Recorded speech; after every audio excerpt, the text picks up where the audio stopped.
écoutez et répétez. Exhibit numero curly cur, not kicking K. I've got a feeling you're all going to love this. One of our biggest fans of the channel is going to know this circuit off by heart, especially the track limits of this circuit.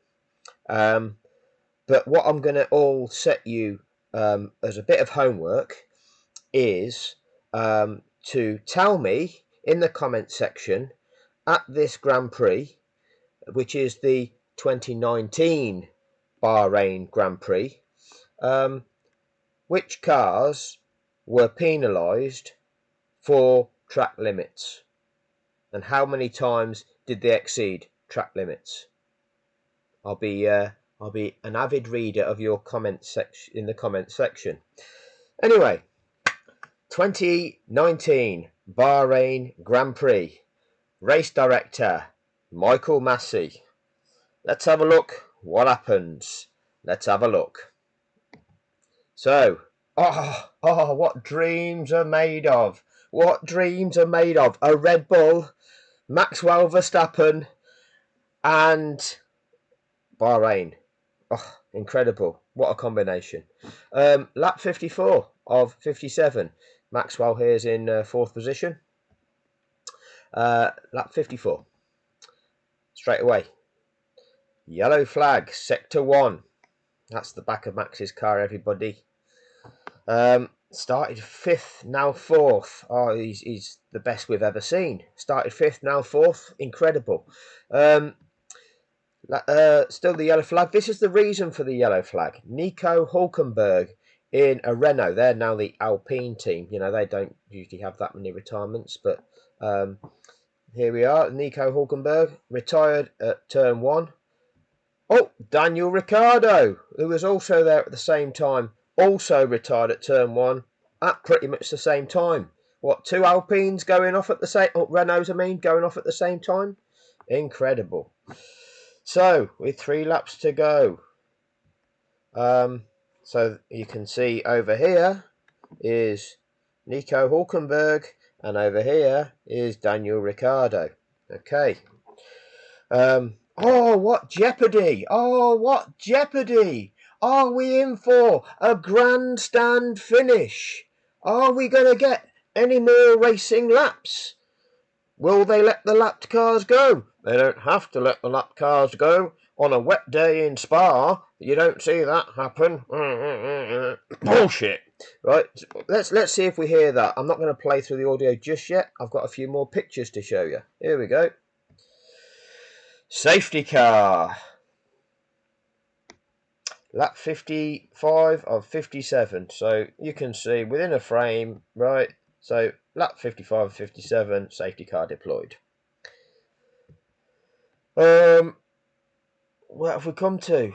Have I missed anything out? Have I missed anything out? Oh, I must have done.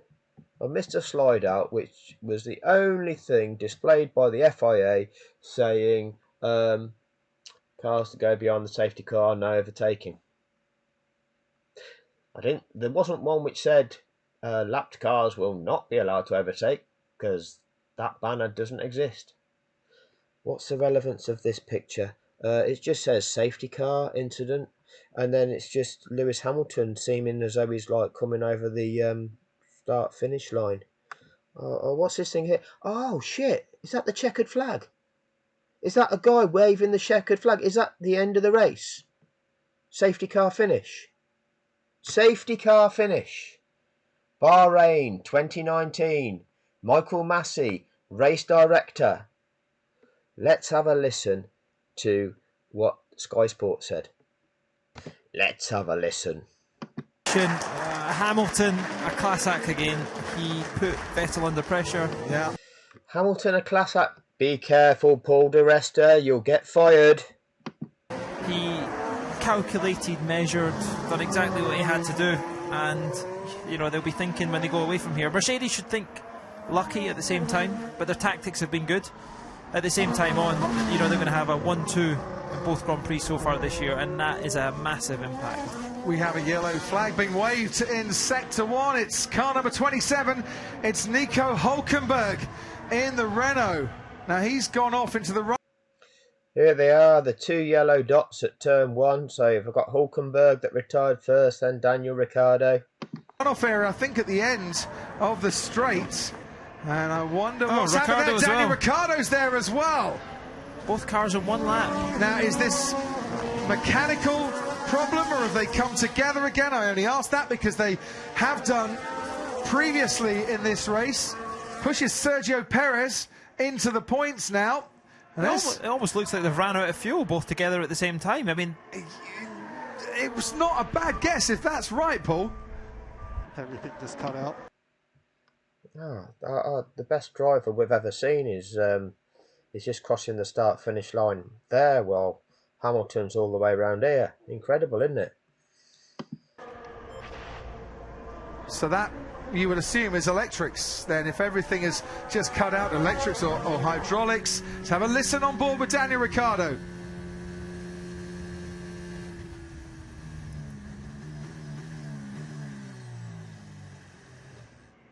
And that was a yellow flag for Hulkenberg as well, or was that at the same point? Right at the same point as his teammate had just pulled over to the side of the track.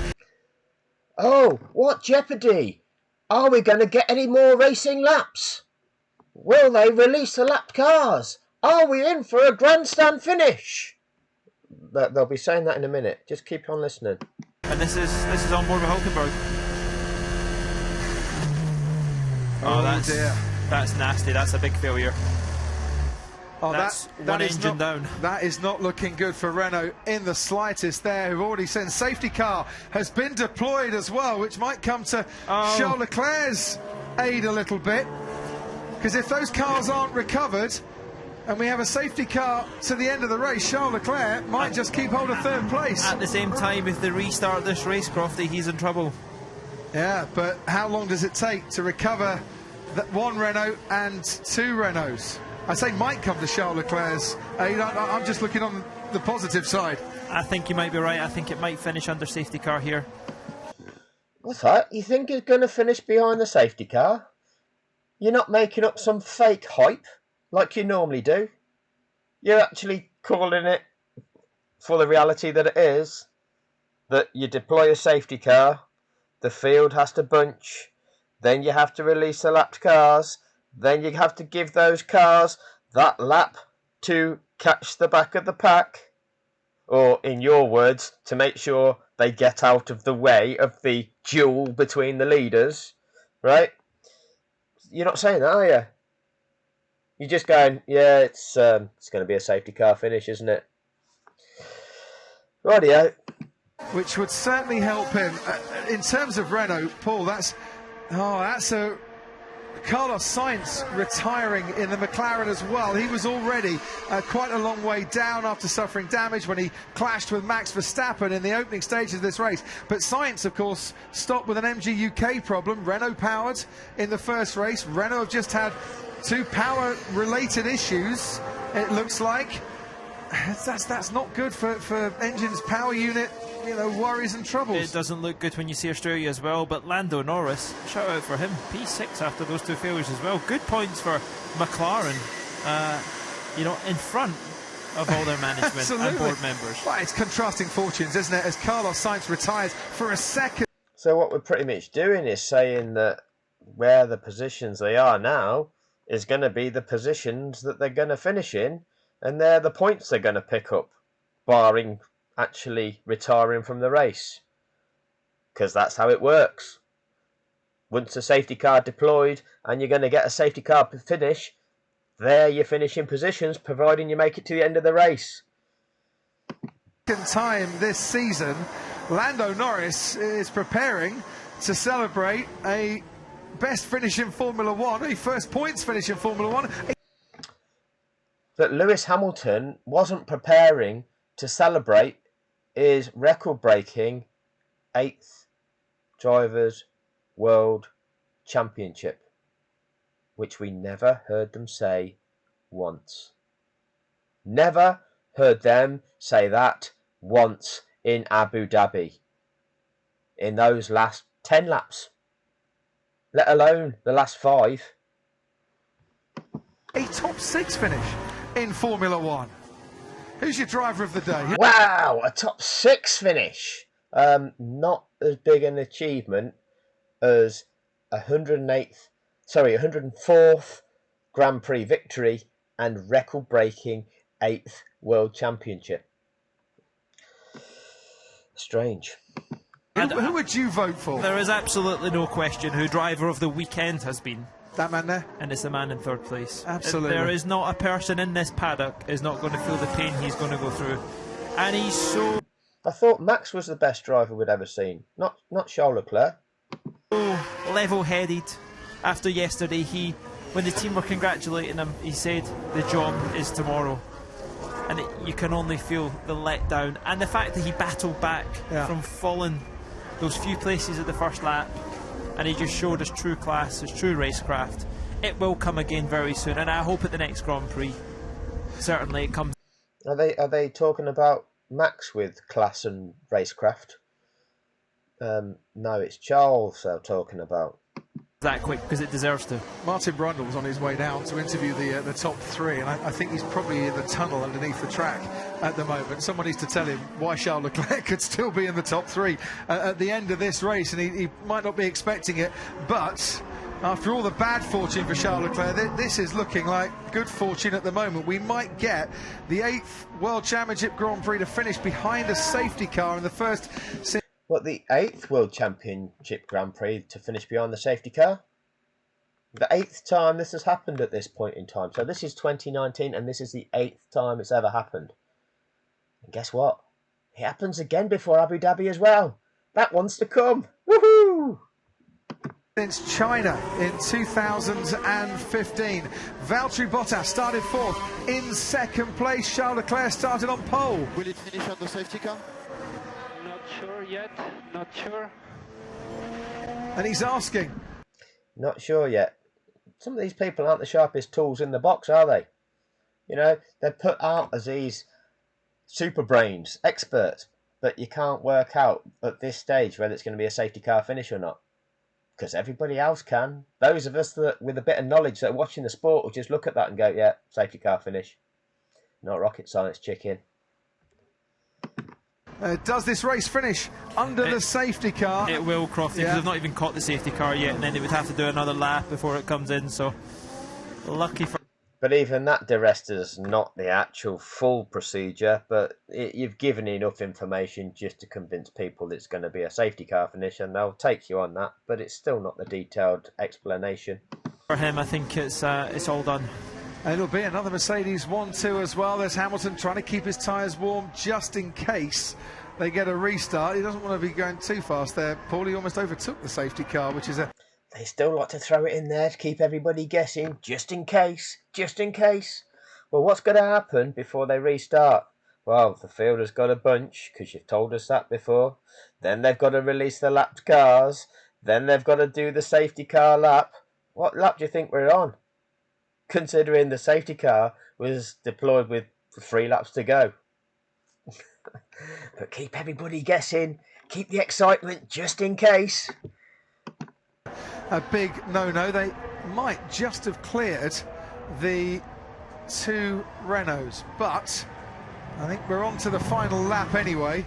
Oh, they've cleared 1 Renault, and they've still got... So we're on the final lap, and you're still wondering if we're going... And the safety car is in front of Hamilton, and you're wondering if it's going to restart. That's it, Crofty. You keep everybody guessing. I wonder, is it going to restart? Oh, crazy. Fucking dickhead. Daniel Ricciardo's to clear down there. And that car looks live as well. You can tell that with that flashing red light. So that means stand clear unless you've got a set of marigolds on. Absolutely. You don't want to earth it. Now, Toto Wolff has been through a few emotions this evening as well. He's going to positively age throughout this season, Paul, if it carries on the way that it's going. But this has been a sensational Grand Prix. It really has, and I hope we're set for many more battles to come like this. Well, this is the first tester of how these new aero regs work, and can the cars follow closer? Yes, we've got another DRS zone here, the switch is bigger, but what's been nice is the first 2 or 3 laps we've seen cars battle for the lead. Leclerc passed his teammate Vettel. Yeah, Retook it because he had the faster car. which is brilliant. And you could obviously see Hamilton, Bottas, they were fighting strong, but midfield as well. It just shows you how close it is. I think we really are. And China is always one of the best races of the year normally. Midfield battle, close racing in Formula One. Remember them when that was relatively a thing? Yes, in 2 weeks' time we head to China for the 1000th World Championship Grand Prix, and of the previous 999, this might actually rank somewhere up there. You always get a good race in China. You can watch it, of course, live, exclusively live, in ultra-high definition as well on Sky Sports F1. Do join us for what we all think is going to be a magnificent race, and one that's certainly worth getting up early for. You didn't have to get up that early if you were in the UK for this one tonight here in Bahrain. Lewis Hamilton, when he woke up this morning, did he really think that he'd be taking victory? Halfway through this race, did he really think he'd be taking victory? Okay, Lewis, so the safety car is going to come into the pit lane, and that's going to be checkered flag. And it's going to finish behind the safety car for the 8th time in the history of Formula One. Mercedes, who started the season with a 1-2 in Australia. It was Valtteri Bottas ahead of Lewis Hamilton. It's been a rather more complicated race here in Bahrain this evening, but the result is it's a Mercedes 1-2 again. They started behind for... Mercedes 1-2. So this little greeny dot here is a Mercedes. And then we've got a lapped car, and a lapped car, and a lapped car, and the second Mercedes. So there's your Mercedes 1-2. That's how they cross the line. Ferrari, they finish ahead of Ferrari. Lewis Hamilton wins the Bahrain Grand Prix. Valtteri Bottas comes home in second place. Charles Leclerc gets his first podium in Formula One. It should have been his first victory, but it was cruelly taken away from him through no fault of his own. Max Verstappen finishes fourth, and his run of consecutive podium finishes ends here tonight. Sebastian Vettel, fifth. I thought, like, if you got the most podiums, that was some, like, statistic that made you fully deserve to be world champion. I thought, is that not how it works? I thought that's what they were telling us in 2021. Place oh no, tell me, I got that wrong. Actually, I think it's if you have got the most laps led. Is that the statistic you need to have? Does that give you loads of championship points if you've led lots of laps, or is it just the points you get from your finishing position? Oh, I think it's that one, isn't it? Yeah. Okay. Only after his spin, after Lewis Hamilton passed him. Well done, Lando Norris. A top 6 finish for the first and surely not the last time in F1. Kimi Raikkonen in the points for a second race. Pierre Gasly on the board for the first time this year. Albon. Can you hear the fireworks going off in the background? All that banging that's going on in the background is the fireworks going off in celebration. Let me cut to this screen. There it is. Celebrate good times, come on. Safety car finish, still the fireworks going off. They're having a lovely time. Yeah, fireworks reach into the night sky. We had plenty of fireworks on track for 57 laps. Yeah, you can see by total... I thought nobody wants to see a safety car finish. Everybody wants the excitement of a last lap shootout, a last lap duel. Are the teams not agreed? Or is the team's agreement is that in any way legal? Is that in any way relevant? Or is that some bullshit that we heard afterwards as some fake validation that some people have accepted as if it's a thing? Would that hold up in a court of law? Max fans, no. Because that's bullshit. It doesn't matter what the teams agree. If the two teams playing the World Cup final come to some little agreement that's not in accordance with the rules of football, the agreement means fuck all. Okay? So you can jump out the comment section with that one. Oh, didn't you hear that the teams agreed to finish it with a racing finish? Shut up, dicks. To's face, you know, they know they were up against it today. They'll celebrate it. You could see the mechanics are on the pit wall. Ferrari again. they're going to have to go away, and they've got a busy few weeks Fireworks ahead of them, Crofty. A busy few weeks, and I hope that doesn't impact their engine allocation going forward to impact, because this championship looks like it's really setting up to be a nice one. And this guy, don't write him off to be the world champion on board. 50% of the vote he took in the driver of the day poll. I'm amazed it wasn't higher, quite frankly. He'll be on the podium. So back in 2019, you're predicting that Charles Leclerc is a candidate for becoming a driver world champion. I thought we're witnessing the greatest we've ever seen now in Max Verstappen. Oh, okay. But regardless, it's still a long way to catch 8.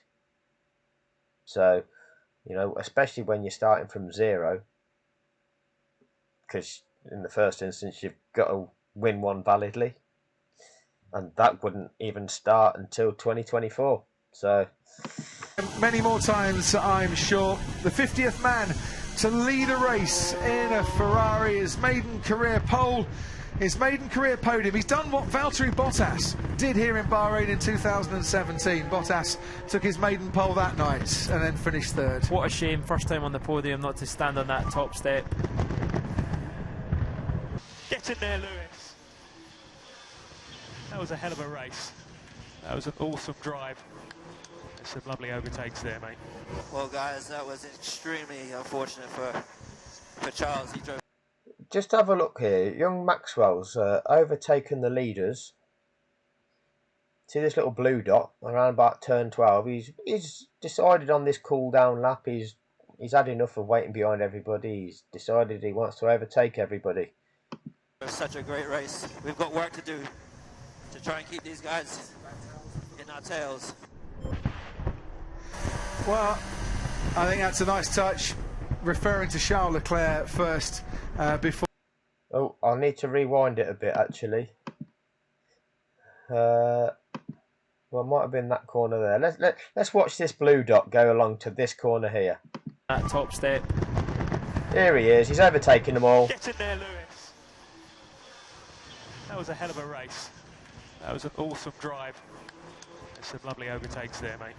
Well, guys, that was extremely unfortunate for Charles. He drove such a great race. We've got work to do to try and keep these guys in our tails. I'll make a separate video with the onboard camera of that. You'll enjoy it. Well, I think that's a nice touch, referring to Charles Leclerc first before obviously, you know, wanting to be delighted with the win and stressing that there's an awful lot of work to be done. That's a coded message back to Brackley. Yeah, and Brixworth maybe as well. Yeah, get to your office quickly tomorrow morning because... what's happening here? Yeah, Max just had a little spin, I think just probably because the tyres were cool under safety car. Yeah. And he's probably just caught him out slightly. He's not doing donuts, I think, for celebration. Oh. Well, guys, I'm sorry. Spinning it on the cool down lap. Or is he do it? Are we going to say that that's a donut for celebrating 4th position? Sorry, I don't know what to say. What a shame, what an amazing race we've had. Well, I'm sure that there'll be an awful lot said in the debrief. He picks up the fastest lap of the race as well, gets an extra point for that fastest lap. Pulls to the right-hand side of Lewis Hamilton's Mercedes. Could very easily have been pulling into the #1 spot, but it is Hamilton for a 74th time in Formula One.